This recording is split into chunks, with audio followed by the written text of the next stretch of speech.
کبھی یہ سوچا ہے کہ کچھ کمپنیاں کاغذ پر اتنی زیادہ قیمتی کیوں لگتی ہیں، حالانکہ ان کے پاس کوئی بہت بڑی فیکٹریاں یا عمارتیں بھی نہیں ہوتیں؟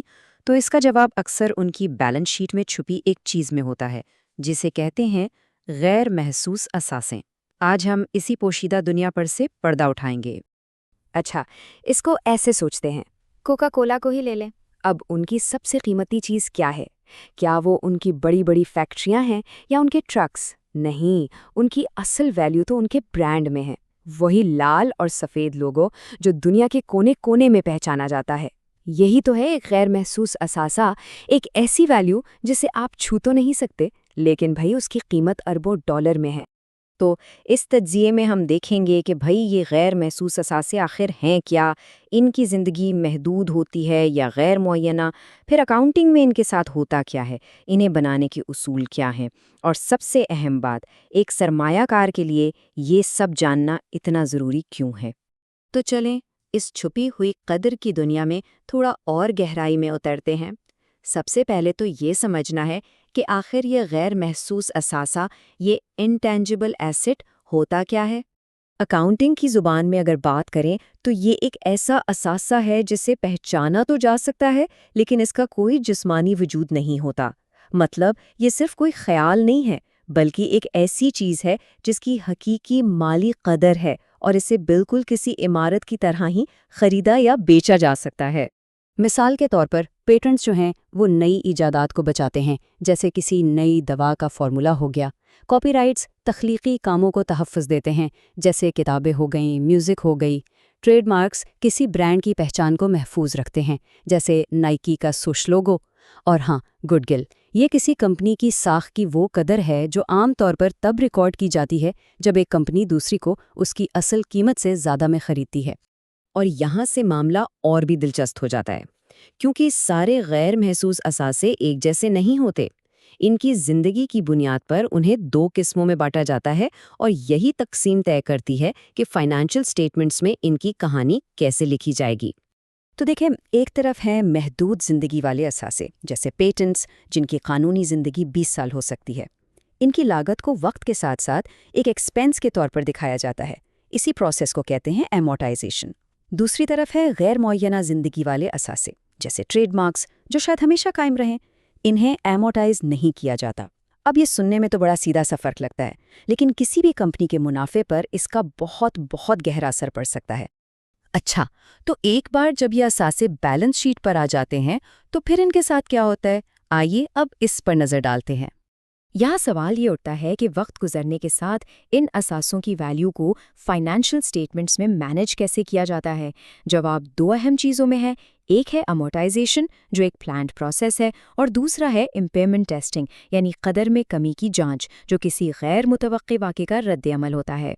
تو دو راستے ہیں۔ ایمورٹائزیشن ایک منصوبہ بند بتدریج خرچ ہے جو محدود زندگی والے اثاثوں کی لاگت کو ان کی مفید زندگی پر پھیلا دیتا ہے، بالکل ویسی ہی جیسے ایک گاڑی کی قیمت وقت کے ساتھ کم ہوتی ہے۔ اس کے برعکس امپیئرمنٹ ٹیسٹنگ تب ہوتی ہے جب کسی اثاثے کی قدر اچانک گر جائے، جیسے کوئی نیا کمپیٹیٹر مارکیٹ میں آ گیا ہو۔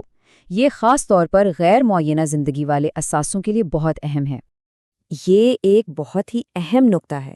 دیکھیں، امپیئرمنٹ چارج کا مطلب یہ ہے کہ کمپنی کا منافع کم نظر آئے گا، لیکن اس سے ان کے بینک میں موجود کیش پر کوئی فرق نہیں پڑتا۔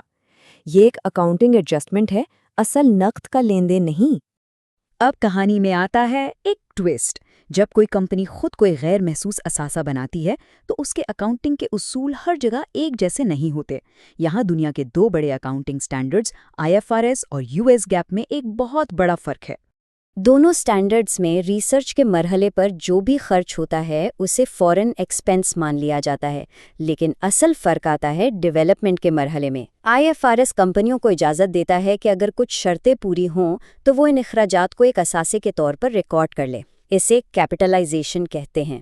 دوسری طرف US GAAP عام طور پر کہتا ہے کہ ان اخراجات کو بھی فورن ایکسپنس دکھایا جائے۔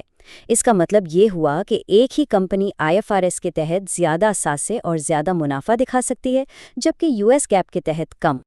یہ جو اقتباس ہے نا، یہ IFRS کے نقطۂ نظر کا خلاصہ ہے۔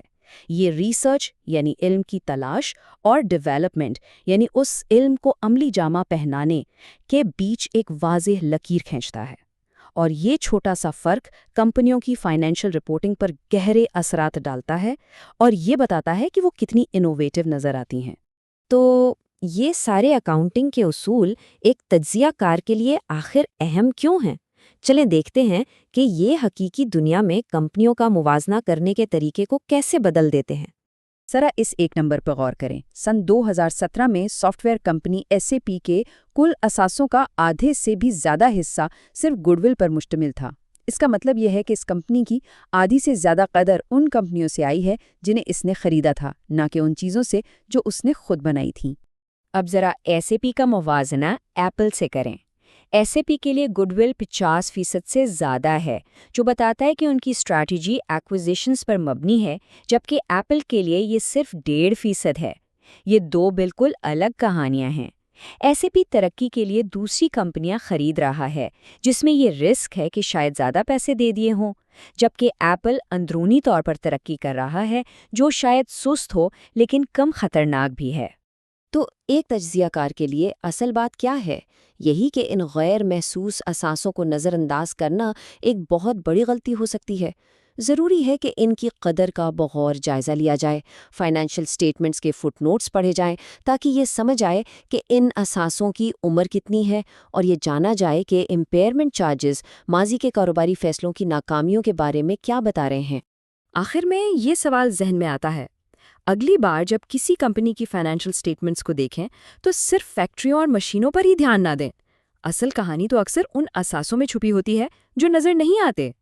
سوال بس یہ ہے کہ کیا اس پوشیدہ قدر کو دیکھا جا سکتا ہے؟